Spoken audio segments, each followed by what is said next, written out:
So Oxford is back trialling and set to reopen. We're just days away now. The countdown is definitely on. Richard Baker, how's it been going? I know that you've been at most of the trial sessions. Yeah, like I say, Julie, I think probably the Graham's going to take a little while to settle down and probably get the times like we used to have there. But yeah, it's like I say, it's what's expected. There's one or two. Well, there's more than one or two. There's a lot of new dogs. Should we say Oxford was a circuit where you needed to look round. It's an early pace dogs track, and it's the same as anywhere. The dogs have got to get used to the track. But yeah, like I say, I can't see a lot of problems with it. So similar to the old days, the old track, how would you compare it? Well, it's exactly the same. It's just the Graham's going to take a little while to settle down. It's all new sand. I'm not quite sure how much Kevin put on there, but I know when I joined Coventry, and I think that was in 2004.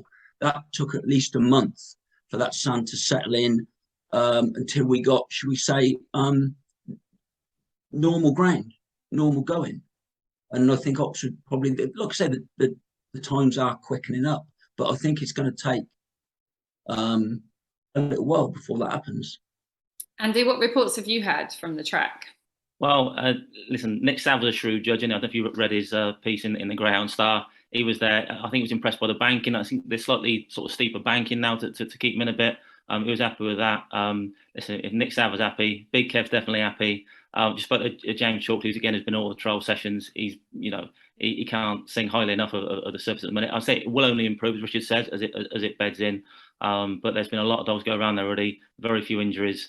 And let's say everyone whose opinion I respect. Let's say I haven't been there since myself. Been on my hollybobs in the Isle of Wight, but everyone whose opinion I respect is saying how good it is, and I'm very much looking forward to getting the race underway next week.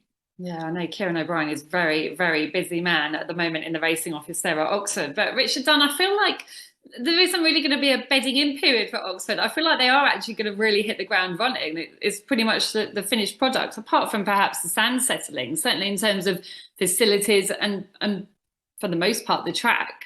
We're there, aren't we? Yeah, I think so. Yeah, we've got all our bookmaker stuff ready to go.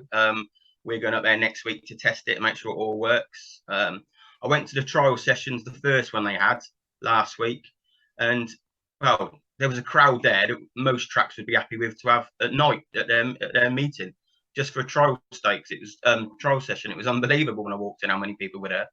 So yeah, it's looking fantastic. They still got a couple of little jobs to do, but it's ready to go. And for you, I'm guessing is going to be brilliant that it's Friday and Saturday nights. If it's packed, then the money's going to be flying around. Atmosphere and beer always helps with that, I guess. But, yeah, Greyhound exactly. People as well, and back to good old-fashioned evening meetings. Yeah, exactly. As Richard Baker will tell you as well, and Andy, on a Saturday night at Oxford, when you used to just walk in there, it was packed, absolutely packed out. And I think this was a lot to do with what people were upset about when it shut, because people were led to believe that it wasn't very busy. And that on a Saturday night in there was absolutely packed, and it will be again now. Great, can't wait.